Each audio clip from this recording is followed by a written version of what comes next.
Latest టెక్నాలజీతో చిన్న injection తో నన్ను పూర్తి ఆరోగ్యవంతురాలను చేశారు. Elite spine and pain management centre, Manikonda, Dilsukh Nagar. నా పేరు టెమూజియన్ అండి. నేను మల్లారెడ్డి కాలేజ్లో అసిస్టెంట్ ప్రొఫెసర్గా చేస్తున్నాను. మాది నేటివ్ ప్లేస్ అమలాపురం. నాకు రాజోల్ నుంచి గౌతమి అనే అమ్మాయితో వివాహం అయింది. అది 7 years బ్యాక్ అయ్యింది. 7 years నుంచి నేను ఆ ఫస్ట్ డే నుంచి నాకు టార్చర్ పెడుతూనే ఉంది. తను ఏదో ఒక రకంగా నన్ను మానసికంగా క్రూయల్గా ఒక టైప్లో నాకు అస్సలు సూట్ అయ్యే టైప్లో బిహేవ్ చేయకుండా నేనేం చెప్తే దానికి ఆపోజిట్ చేయటం, అలాగా చాలా సైకోటిక్గా బిహేవ్ చేస్తూ ఉండేది. ఇప్పుడు నేను ఒరిస్సాలో అసిస్టెంట్ ప్రొఫెసర్గా కొన్నాళ్ళు చేశాను. ఒరిస్సా నుంచి ఇప్పుడు హైదరాబాద్కి 2 years బ్యాక్ వచ్చాను. 2.5 years బ్యాక్ వచ్చాను. సో అప్పటి నుంచి ఇంకా నన్ను ఇంకా ఎక్కువైపోతుంది నాకు టార్చర్. ఇంకా ఏ రకంగా అంటే 1.5 year బ్యాక్ నన్ను ఏదో ఒక చిన్న రీజన్తో చూడండి ఎలా ఇచ్చేసిందో. ఇది 1.5 year బ్యాక్ నాకు అయిన ఇంజరీస్. సో నేను ఆ 1.5 year బ్యాకే ఒకసారి పోలీసులను అప్రోచ్ అయ్యాను. ఆల్వాల్ పోలీస్ స్టేషన్కి వెళ్ళాను. అప్పుడు కంప్లైంట్ రాశాను, రిటర్న్ కంప్లైంట్ ఇచ్చాను. రిటర్న్ కంప్లైంట్ ఇస్తే వాళ్ళు ఏమన్నారంటే, జెంట్స్కి సెక్షన్స్ ఏవి లేవమ్మా, జెంట్స్కి సపోర్ట్ చేయడానికి ఏం సెక్షన్స్ లేవు, అదే ఇప్పుడు సో నువ్వు కేసు పెట్టినా అది చెల్లదు. అదే గనక లేడీస్ కనుక ఒక్క మాట చెప్తే, మీ ఆవిడ కనుక వచ్చి ఒక్క మాట చెప్తే మాత్రం నిన్ను లోపలేయడానికి సెక్షన్స్ ఉన్నాయి అని అన్నారు. సో వాళ్ళు అప్పుడు ఇంకా అలా చెప్పి అడ్జస్ట్ అవ్వాలి, ఇంకా తప్పదు అని తెలిసి పంపించేస్తే నేను సరే అని చెప్పేసి ఇంకా నాకు ఫేవరబుల్గా లేదు అని చెప్పేసి నేను వెనక్కి వెళ్ళిపోయి ఇంకా అలాగే అడ్జస్ట్ అవుతూ ఉన్నాను. ఇంకా మళ్ళీ 6 months బ్యాక్ మళ్ళీ ఒకసారి ఇలాగే నాకు కొట్టింది, ఇంజరీస్ చేసింది, నన్ను టార్చర్ పెడుతూనే ఉంది. ప్లస్ మాకు ఒక బాబు ఉన్నాడు. ఆ బాబు మోస్ట్లీ ఎప్పుడు మా అత్తగారు వాళ్ళ ఇంట్లోనే ఉంటాడు. ప్రజెంట్ కూడా అక్కడే ఉన్నాడు. ఇంకా వాడికి నాకు ఎక్కువ కమ్యూనికేషన్ కూడా రానివ్వదు. మిస్కమ్యూనికేషన్ అవుతూనే ఉంటుంది మా ఇద్దరి మధ్యలో తన వల్ల. సో ఇప్పుడు 6 months బ్యాక్ కూడా మళ్ళీ బ్యాట్ తీసుకుని కొట్టడం అవి ఇవి చేస్తూనే ఉంది. పిల్లలు ఆడుకునే ప్లాస్టిక్ బ్యాట్తో వాటితో కొట్టడం. ఇంకా రీసెంట్గా ఇప్పుడు మళ్ళీ నేను ఇవన్నీ తట్టుకోలేక పోలీస్ కంప్లైంట్, ప్రైవేట్ కంప్లైంట్ అవి వేస్తే ఈ రిజిస్టర్ పోస్ట్ చేశాను. ఈ విషయం మరి తనకు ఎలా తెలిసింది. సో అవి మైండ్లో పెట్టుకుని ఇప్పుడు నన్ను మళ్ళీ నైఫ్ ఉంటుంది కదా, కిచెన్ నైఫ్ ఉంటుంది కదా, ఆ కిచెన్ నైఫ్ తీసుకుని నన్ను ఇక్కడ అటాక్ చేసింది. మరి అది కూడా ఇప్పుడు నేను ఇంకా తట్టుకోలేక ఇంక మళ్ళీ పోలీస్ స్టేషన్కి అప్రోచ్ అయ్యాను. పోలీస్ స్టేషన్కి అప్రోచ్ అయితే ఇప్పుడు నాకు అక్నాలెడ్జ్మెంట్ అయితే ఇచ్చారు. కానీ FIR ఫైల్ చేయండి, కేసు ఫైల్ చేయండి అని అంటే మాత్రం అమ్మాయి రావాలి, అమ్మాయి వస్తే, అమ్మాయి చెప్తే అప్పుడు అమ్మాయి వస్తేనే అప్పుడు మేము కేసు స్టార్ట్ చేస్తామని అన్నారు. నేను అదే అడిగాను, ఏంటి సార్ అది కాదు, ఇది అటెంప్ట్ టు మర్డరే కదా, ఆల్మోస్ట్ ఇది అటెంప్ట్ టు మర్డర్ అయినప్పుడు మరి మీరు ఇంకా అమ్మాయి వచ్చే వరకు వెయిట్ చేస్తాను అది ఇది అంటున్నారు ఏంటి అంటే, మరి మేము ఏం చేయలేము, ఆ అమ్మాయి 2 days తర్వాత వస్తుంది అని అప్పుడు వచ్చినప్పుడే ఇంకా అన్నీ స్టార్ట్ చేస్తామని అంటున్నారు. మరి నాకు ఏం చేయాలో అర్థం కావట్లేదు. ఎందుకంటే ఇప్పుడు తను నన్ను అటాక్ చేసి ఇలాగా ఇంకొకటి నా బైక్ కీస్, కార్ కీస్, ఇంటి కీస్ అన్నీ తీసేసుకుని కాలేజ్కి వెళ్ళిపోయింది తను. అంటే నిన్న college working day, so last working day తనకి. సో తను అలా వెళ్ళిపోయి కీస్ తీసుకుని వెళ్ళిపోయింది. ఇంక నేను నువ్వు బయటికి ఎలా వెళ్తావో చూస్తాను అది ఇది అంటుంది. పైగా మొన్న ఏమన్నదంటే, సండే నీ సంగతి చూస్తాను, మా పెద్దవాళ్ళు వస్తున్నారు, వీళ్ళు వస్తున్నారు, నేను పిలిపిస్తున్నాను మనుషుల్ని, సో నీ సంగతి తేల్చేస్తాను సండే అన్నట్లు మాట్లాడింది. ఇవన్నీ ఇంకా భయపడే నేను ఇంకా ఆల్వాల్ పోలీస్ స్టేషన్కి వెళ్ళి నిన్న కంప్లైంట్ చేశాను. కంప్లైంట్ చేస్తే ఇప్పుడు చెప్పాను కదా మీకు, అలాగా వాళ్ళు ఏమన్నారంటే ఆ అమ్మాయికి ఫోన్ చేసి పిలుస్తాము అని అన్నారు. వాళ్ళు నాకు ఫోన్ చేస్తే తను ఏమైనా రెస్పాండ్ అయిందంటే, నేను మండే వస్తాను అని చెప్పింది. మండేనే నేను అన్నీ మాట్లాడతానంటే పోలీసులు కూడా నాతో అదే అన్నారు. ఇంకా సార్ మీ వైఫ్ మండే వస్తుందంట, సో మేము మండేనే మాట్లాడతామని అంటున్నారు.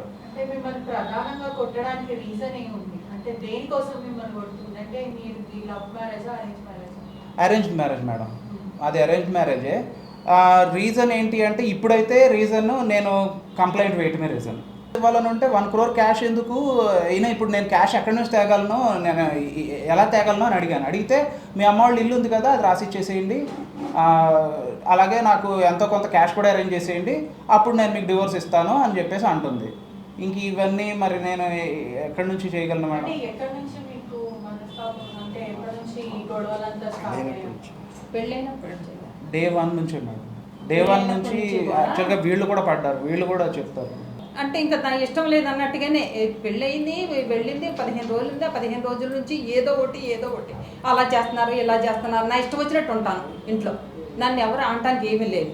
అది నా ఇష్టం వచ్చినట్టు నేను ఎన్నింటికి లేచినా ఏం చేసినా నన్ను ఎవరు ఏమి అనకూడదు. ఎవరైనా ఏమన్నా అన్నారంటే అంటే పెద్దవాళ్ళని తీసుకొచ్చేసి ఒక 50 మంది 40 మంది ఇంటికి తీసుకురావటం, వాళ్ళందరి చేత మమ్మల్ని తిట్టించడం, వెళ్ళిపోవటం. ఒక 6 రోజులు మళ్ళీ మేము ఎవ్వరు ఏం మాట్లాడకూడదు అన్నమాట అండి. తను అడిగినవి అన్నీ మేమే చెయ్యాలన్నమాట ఎదురు. ఇంకా ఎవ్వరు ఏం మాట్లాడకూడదు. అలా అయితేనే ఇంట్లో వాళ్ళు వచ్చేసి వార్నింగ్ ఇచ్చేసి వెళ్ళిపోవటం. అలా చెయ్యకపోతే నేను మిమ్మల్ని ఏమైనా చేయగలను. నేను ఏమి లేదు.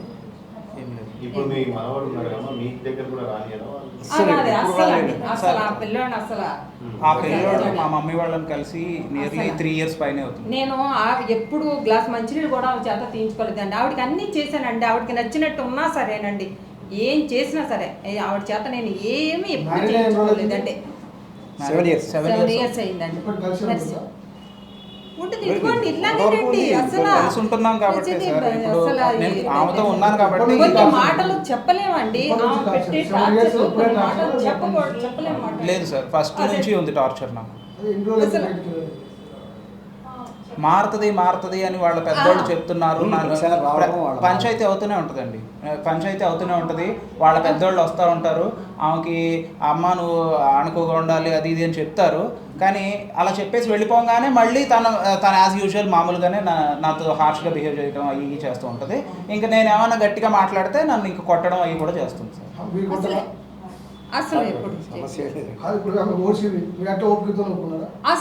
ఎప్పుడైనా నేను కొడితే అంతే కదండి, నేను కొడితే మళ్ళీ అనవసరంగా నేనే ఇరుక్కుంటాను సార్. అది అసలు మొదటి నుంచి కూడా అండి ఇల్లు రాయించేసుకోవాలని ఆవిడ కోరికండి. ఆవిడ పెళ్లి చేసుకున్నదే అందుకనే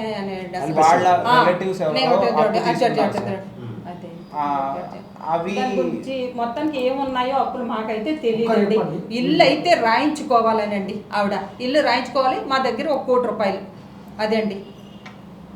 ఆవిడ ఆ పెళ్లి చేసుకున్నదే అదేనండి. అయితే అసలు మా పేరెంట్స్ నాతో లేరండి, అసలు కలిసి లేవండి ఎప్పుడూనండి. అసలు మా పేరెంట్స్ ఏమైందంటే అండి, ఓన్ హౌస్ అమలాపురంలో ఉన్నా కూడా ఆ అమలాపురంలో ఇంటికి మాటికి మీకు తెలుసు కదా, రాజోల నుంచి అమలాపురం ఎంత దగ్గర తెలుసు కదా. సో రాజోల్లో వాళ్ళ పెద్దవాళ్ళు మాటికి అమలాపురం రావడం, మా అమ్మ వాళ్ళ ఓన్ ఇంటికి మీదకి రావడం, ఏదో ఒక రకంగా డిగ్రేడింగ్గా మాట్లాడడం, ఇవన్నీ తట్టుకోలేక మా పేరెంట్స్ నేను ఎలా కోసుకుంటే చాలు మీ అందరినీ పెట్టించేయగలను, లోపల ఏం చేయగలను ఆ మాటతో నేనండి సొంత ఇల్లు వదిలేసి మేము గుంటూరులో ఎక్కడున్నాం తెలియకుండా తల దాచుకుని అంటాను. వాళ్ళ పెద్దవాళ్ళు ఏంటండి, తనకి రిలేటివ్స్ చాలా ఎక్కువ ఉన్నారండి సర్కిల్. వాళ్ళందరినీ తీసుకో ఒక 10 మంది 20 మంది వస్తారండి, మేనమామలు కానీ ఎవరైనా కానీ. ఇప్పుడేనండి 1 year బ్యాక్ తను జాబ్ స్టార్ట్ అదేమీ లేదండి. మాకు తెలియదు కదండి. మామూలుగా పెద్ద గురించి మంచి సంబంధం అనుభవం ఉంటుంది, పద్ధతిగా ఉంటుందని అన్నారు. కానీ ఏ పద్ధతిలో ఉండవండి అమ్మాయికి, అయినా భరించామండి. ఏ పద్ధతిలో ఉండవు అసలు, అయినా సరే భరించాం. ఒక అమ్మాయి అట్లా తను మారుతుంది అని. కానీ ఇదిగోండి ఈ విధంగా మా దగ్గర మాకు చేసి పెట్టలేదు, మా దగ్గర ఉండక్కర్లేదు. కానీ ఆయనైనా బాగా చూసుకోవాలి కదండి. అది కూడా లేదు మేడం, అసలు అది కూడా లేదు. ఇంకా మిగతా మాటలు నేను చెప్పలేనండి మీడియా ముందు. అసలు ఈ ఘోరం నేను చెప్పలేను మాట అండి, బాధ పెట్టడం. ప్రస్తుతం ఇప్పుడు మీ డిమాండ్స్ ఏంటంటే మీరు ఏ విధంగా న్యాయం కోరుకుంటున్నారు?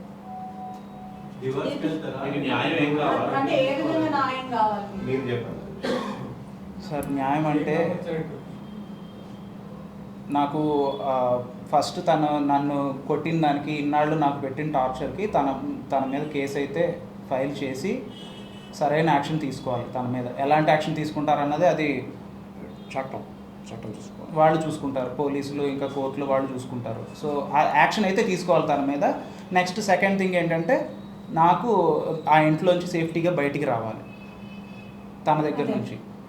తను ఒకసారి అయితే ఏమి ఇన్సిడెంట్ అయిందంటే నన్ను లాక్ చేసేసి ఇంట్లో రూమ్లో తలుపేసేసి, అప్పటికి తన వర్కింగ్ ఉమెన్ కూడా కాదు, నేను కాలేజ్కి బయలుదేరుతుంటే నన్ను ఇంట్లో ఒక బెడ్రూమ్లో లాక్ చేసేసి తను సైలెంట్గా బయట ఉండి చాలాసేపు కాలేజ్కి లేట్ చేసి కాలేజ్లో నేను మాట్లాడేలా చేసింది. ఇదేంటి అని అడిగితే నేను తలుచుకుంటే ఏమైనా చేయగలను, ఇది నేను చేయగలిగే పవరు, డోంట్ అండర్ ఎస్టిమేట్ మీ అని చెప్పేసి. ఇప్పుడు కలిసే ఉంటున్నారు? నేను నిన్నే బయటకు వచ్చేసాను. నిన్న బయటకు వచ్చాను కానీ కట్టుబట్టలతో వచ్చానండి బయటికి. ఇప్పుడు నేను ఇంటికి వెళ్ళి అది ఓన్ హౌసా మీదేనా? కాదండి, నేను రెంట్కుంటున్నాను. నేను ఇప్పుడు కట్టుబట్టలతో బయటకు వచ్చాను. నేను అట్లీస్ట్ ఇప్పుడు ఇంటికి వెళ్ళి నేను వేరే జత బట్టలు తెచ్చుకోవాలనుకున్నా కూడా నాకు భయంగా ఉంది ఇంటికి వెళ్దామని. నేను పోలీసులను అడిగాను నిన్న, సార్ నాకు ఎవరినైనా కొంచెం ఎస్కార్ట్ తోడిచ్చి పంపించండి, నేను బట్టలన్నా తెచ్చుకుంటాను. ఎందుకంటే మీరుంటే జనరల్గా తను వేరేలా బిహేవ్ చేస్తుంది, బయట వాళ్ళు ఉంటే తను చాలా నార్మల్గా బిహేవ్ చేస్తుంది, కానీ నేను ఒక్కడనే ఉంటే తను వేరుగా బిహేవ్ చేస్తుంది. సో నేను అదే అన్నాను, నేను తన దగ్గరికి ఇప్పుడు వెళ్ళి లాక్ అవ్వలేను, నేను బయటకు వస్తాను. సో బయటికి రావడానికి నేను నా బిలాంగింగ్స్ అన్నీ తెచ్చుకోవడానికి నా కార్ కీస్, బండి కీస్, ఇంటి కీస్, ఇంకా నా ల్యాప్టాప్, ఇంకా నా బట్టలు అన్నీ తెచ్చుకోవడానికి నాకు ఎవరినైనా ఎస్కార్ట్ ఇవ్వండి అంటే పోలీసులు ఏమన్నారంటే మేము గవర్నమెంట్ ఎంప్లాయీస్, మేము ప్రైవేట్ ఎంప్లాయీస్ కాదు కదా మీకు సెక్యూరిటీలు అవి ఇవ్వడానికి అని అన్నారు. ఇంకా అందుకనే నేను ఇలాగే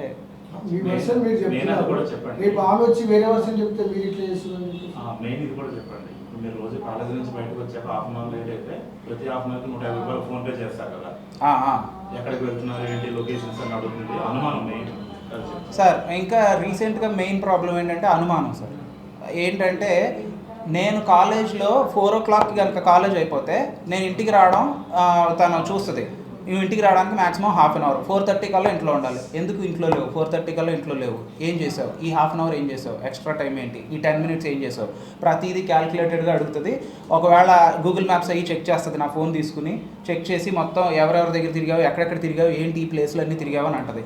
ఒకవేళ గూగుల్ మ్యాప్స్లో ఏం దొరకకపోతే PhonePe history, Paytm history, Google pay history ఇవన్నీ తీసి ఈ పేమెంట్స్ ఏంటి, ఇవన్నీ ఎక్కడెక్కడ చేసావు, ఎందుకు చేసావు, ఎవరెవరు ఖర్చు పెట్టావు ఏంటి అని చెప్పేసి విపరీతంగా అనుమానం ఇస్తూ ఉంటుంది. నిన్న కాదు సార్, నేను లాస్ట్ ఇంట్లోంచి బయటికి రావడానికి ముందు కూడా తను నా ఫోన్ తీసుకుని మొత్తం కాంటాక్ట్స్ అన్నీ చెక్ చేస్తుంది. ఈమె ఎవరు, ఇతను ఎవరు, వీళ్ళతో ఎందుకు మాట్లాడుతున్నావు, ఈ మెసేజ్ ఏంటి, ఇదెందుకు అని చెప్పేసి ప్రతిదీ. మరీ అసలు ఇంకేమంటుందంటే ఇంకా ఆల్మోస్ట్ ఎలా అడుగుతుందంటే లైవ్ లొకేషన్ నేను తనకి షేర్ చేస్తూ ఉండాలి నిరంతరం. నేను తన పర్మిషన్ తీసుకునే వెళ్ళాలంట ఎక్కడికి వెళ్ళినా.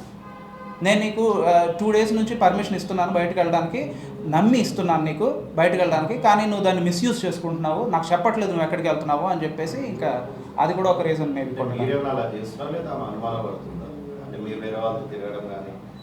అసలు లేదండి సార్, నేను ఆమె అనుమాన పడుతుంది సార్. నేను నాకు ఏమీ లేవు మేడం.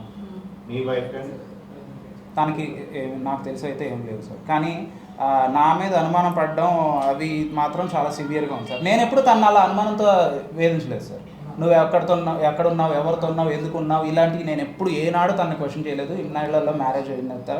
కానీ తను మటుకు నన్ను చాలా సివియర్గా ప్రతిదానికి అనుమానం పడుతుంది. మెయిన్ ఏంటంటే ఈయన కాలేజ్ టైం కాబట్టి ఒక 3 hours బయట ఉండాల్సి వస్తే ప్రతి హాఫ్ అన్ అవర్కి 150 రూపాయలు, 120 రూపాయలు, 100 రూపాయలు చెప్పి చేస్తూ ఉండాలి.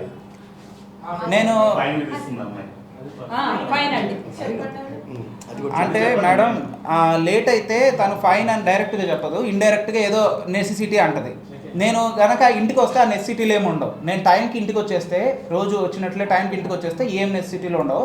అదే నేను కనుక ఎక్స్ట్రా టైం బయట ఉండి కాలేజ్లో ఉండి లేదంటే ఫ్రెండ్స్తో ఉన్నా అప్పుడు ఏమంటుందంటే ఏంటి ఇంకా ఇంటికి రావడానికి ఏంటి లేటు, సరే నేను ఇక్కడ ఇది తీసుకోవాలి, అది కొనుక్కోవాలి, నాకు అర్జెంటుగా అమౌంట్ వేసేయి, ఎంత వేయాలి, 200, 300 లేదు 500 ఇలాగ ఎంతో కొంత అమౌంట్ వేస్తూనే ఉండాలి. వేస్తుంటే అప్పుడు ఏం మాట్లాడదు. అప్పుడు నాకు బయట ఉండడానికి ఎక్స్ట్రా టైం దొరుకుతుంది అనమాట. ఒక హాఫ్ అన్ అవర్ ఎక్స్టెన్షన్ లేదంటే ఒక 1 hour 2 hours ఎక్స్టెన్షన్ దొరుకుతూ ఉంటుంది, డిపెండ్స్ ఆన్ మనీ.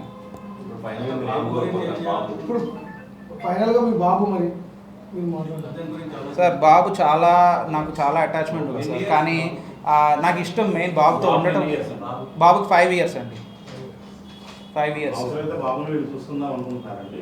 ఆవిడ బాబుని కూడా సరిగ్గా అది చూసుకోవాలి. బాగా చెప్పాలి. బాబుని చూడదండి. మొదటి నుంచి కూడా నా దగ్గర ఉన్నప్పుడు కూడా నేను చూసేదాన్ని కానండి. అసలు ఆవిడ లేచేది ఎప్పుడు లేస్తుందండి? ఇప్పుడు సంవత్సరం క్రితమేనండి ఆవిడ ఏది వర్క్ చేసేదండి. అంతకుముందు 9ంటికి లేస్తుందండి ఆవిడ. నేను 9ంటికి. మరి ఆయన కాలేజీకి వెళ్ళాలని చెప్పి కడిగి పెట్టుకో. ఆయన ఆవిడ గారు ఈ 7 సంవత్సరాల్లో 7 నెలలు కూడా ఆవిడ చేసిన వంట తినలేదండి. 7 నెలలు కూడా అసలు నా ట్రాన్సాక్షన్స్ లో కూడా ఎక్కువ స్విగ్గీ మాటలు ఏంటంటే నాకు నోట్లోంచి రావు. ఆ బిహేవియర్ ఓ భర్తని ఎట్లాగా మాట్లాడాలన్నది అసలు లేదు ఆవిడకి. మిగతా వాళ్ళందరూ చూడండి ఎంత నీట్గా ఉంచుకుంటున్నారో, మీరు మటుకు ఏంటి ఇంత మెస్సీగా ఉంటుంది ఇలా. నిజంగా మా ఇల్లు మెస్సీగానే ఉంటుంది. సో నేను అన్నాను ఇంకా 2-3 టైమ్స్ ఆయన వార్నింగ్ ఇచ్చాక నేను అన్నాను, సార్ ఇది నా చేతిలో పని కాదు సార్, మా మిస్సెస్ ఇంటిని మేనేజ్ కూడా సరిగ్గా చేయదు, నీట్గా ఉంచుకోదు, అందుకనే ఇలా ఉంది అంటే ఇంకా ఆవిడ అలా ఉంటే మరి నువ్వు చెయ్యి, నువ్వన్నా చెయ్యి, ఎవరు చేస్తారో నాకు అనవసరం, బట్ ఇల్లు అయితే నీట్గా ఉండాలి అని చెప్పేసి అంటారు. అంటే ఒక ఇంటిని ఆర్గనైజ్డ్గా పెట్టుకోవడం కూడా తనకి చేత కాదు. ఇది వరకు అంటే ఇంట్లో ఉన్నప్పుడు కూడా ఆర్గనైజ్డ్గా లేవదండి అమ్మాయి, చెయ్యదు. ఎందుకు చెయ్యాలి మేడం? వర్కింగ్ ఉమెన్ అంటే నేను 1 year నుంచే వర్కింగ్ చేస్తుంది అన్నాను కదా మేడం. అంతకుముందు తను చాలా లేజీగా లేవటం, అంటే చాలా లేట్గా లేవటం, అది ఇది తనకు అలవాటు. నేనేమనుకున్నానంటే తను జాబ్లో జాయిన్ అవ్వగానే అమ్మాయి మారిపోయింది, అట్లీస్ట్ జాబ్లో జాయిన్ అయ్యాక తనకి రెస్పాన్సిబిలిటీస్ తెలుస్తాయి, టైంకి లెగిచి ఇంట్లో వంట చేసుకుంటూ పిల్లోని చూసుకుంటూ అన్నీ చూస్తుంది. అఫ్కోర్స్ నేను చేయాల్సిన కంట్రిబ్యూషన్ నేను చేస్తున్నాను, తను కూడా నాకు తోడైతే బాగుంటుందని అనుకున్నాను. కానీ తను జాబ్ స్టార్ట్ చేశాక ఏమాత్రం చేంజ్ లేదు. ఇంకా చెప్పాలంటే అప్పుడు ఇంకా ఒక అడిషనల్గా తను ఒక ఇది ట్యాగ్ లైన్ వేసుకుంది ఏంటంటే, నేను బీయింగ్ ఏ వర్కింగ్ ఉమెన్, నేను చాలా టైర్ అయిపోయి వచ్చి ఉంటాను, సో నేను ఇంకా లేట్గా లేవలేకపోతున్నాను, ఐ మీన్ నేను లేవలేకపోతున్నాను, లేట్గానే లెగుస్తాను అని చెప్పేసి. ఇంకా సర్ప్రైజింగ్ ఏంటంటే కాలేజ్లో అంత లేట్గా ఎలా వెళ్తుంది, అసలు అంత ఎలా మేనేజ్ చేస్తుందో నాకు అర్థం కావట్లేదు. వర్కింగ్ ఉమెన్ నేను అన్నాను కూడా, మీ తను lab incharge, lab programmer Malla Reddy యూనివర్సిటీలో. నేను మల్లారెడ్డి కాలేజ్లో అసిస్టెంట్ ప్రొఫెసర్ ఇంగ్లీష్.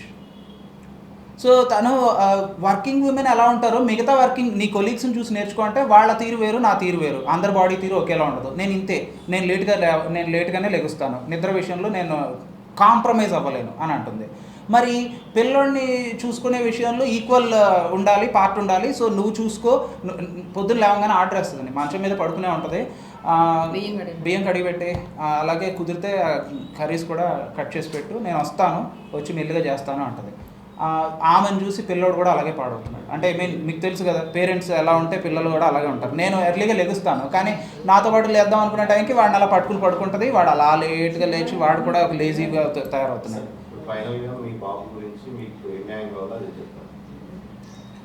బాబుని అయితే ఆ అమ్మాయి దగ్గర వదిలేస్తే ఇలాగే పాడైపోతాడు సార్.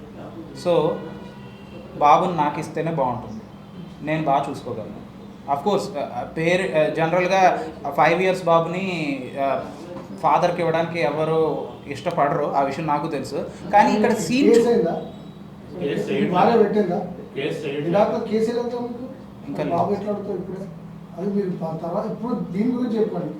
ఇప్పుడైతే ప్రజెంట్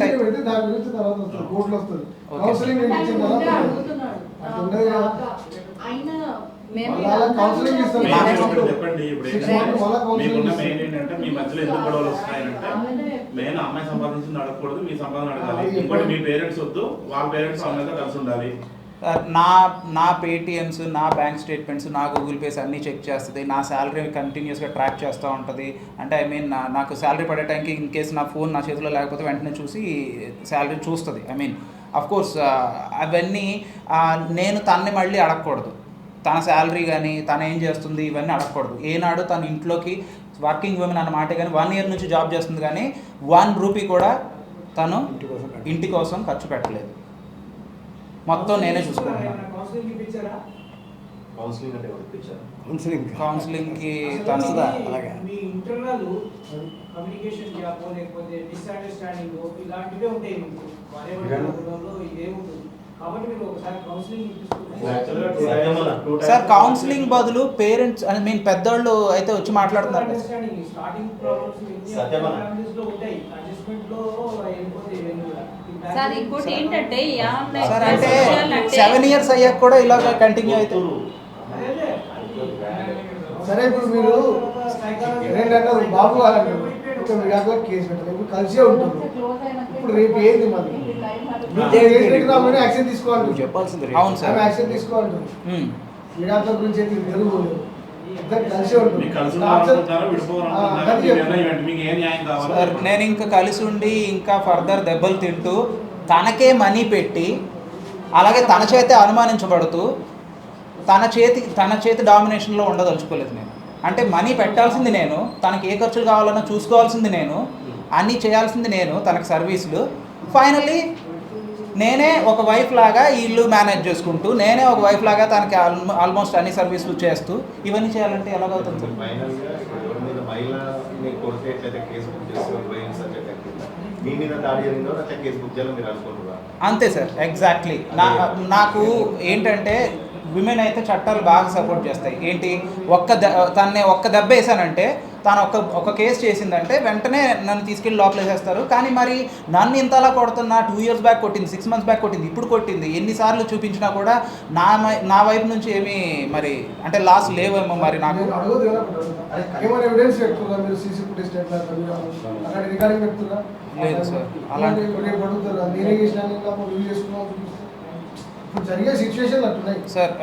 క్లియర్గా అయితే మెడికల్ ఎగ్జామినేషన్ చేసి మెడికల్ సర్టిఫికేట్ కూడా ఇచ్చారు సార్, అది కూడా ఉంది ఇక్కడ చూడండి. ఇందులో attacked by physical assault by known person అని చెప్పేసి. నేను అందుకేమన్నా ఇవన్నీ కాదు, నేను పర్సనల్గా రేపు వచ్చి అంటే సార్ వచ్చి ఈయననే వేసుకొని నా మీద బల్లాలు చెప్తున్నాడు, ఏం చేస్తారు? అందుకనే ఉండడు కదండి, ఇంట్లో ఉండడుగా. ఇంట్లో ఇప్పుడు ఉంటే అలాగే అది ఎవరు వింటారు? ఖచ్చితంగా ఉంటుంది. మీరు లేదు నేను లేదు, ఆయన ఇద్దరు ఉన్నారు, ఆయన వేసుకొని నా మీద బల్లాలు చేస్తారు. ఇప్పుడు జరిగేది అది మొత్తం కొట్టి ఇప్పుడు అన్నారు ఇట్లాంటివి చాలా ఉన్నాయి కానీ మళ్ళీ రిటర్న్ అవుతున్నాయి. ఇప్పటి వరకు కలిసి ఉన్నాడు, ఇది జరిగే వరకు కలిసి అదే ఉన్నాడు. సార్, అంటే ప్రాబ్లం ఏంటంటే అమ్మాయి కనుక అబ్బాయి కొట్టాడు అంటే వెంటనే సపోర్ట్ చేస్తారు కదా. ఇప్పుడైనా మీరు జాగ్రత్తతో ఇప్పుడైనా జాగ్రత్తతో ముందు ఏం బిహేవ్ చెప్తున్నారు అలాగని ఇప్పుడు వెళ్ళి ఉండలేడు కదండి. సెక్యూరిటీ లేదండి అబ్బాయికి సెక్యూరిటీ లేదు. సెక్యూరిటీ సెక్యూరిటీ లేదండి అబ్బాయి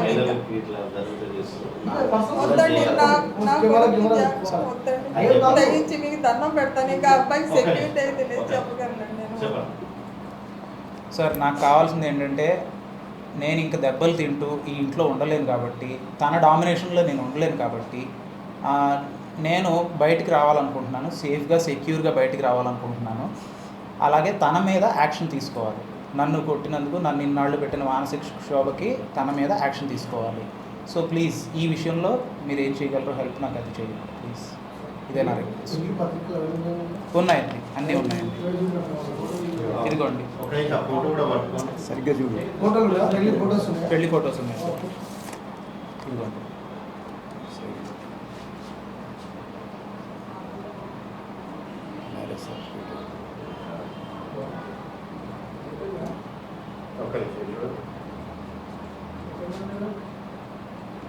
మరిన్ని వీడియోస్ కోసం ఛానల్ ని సబ్స్క్రైబ్ చేయండి, లేటెస్ట్ అప్డేట్స్ కోసం వాట్సాప్ ఛానల్ ని ఫాలో చేయండి అండ్ లింక్ డిస్క్రిప్షన్ లో ఉంది.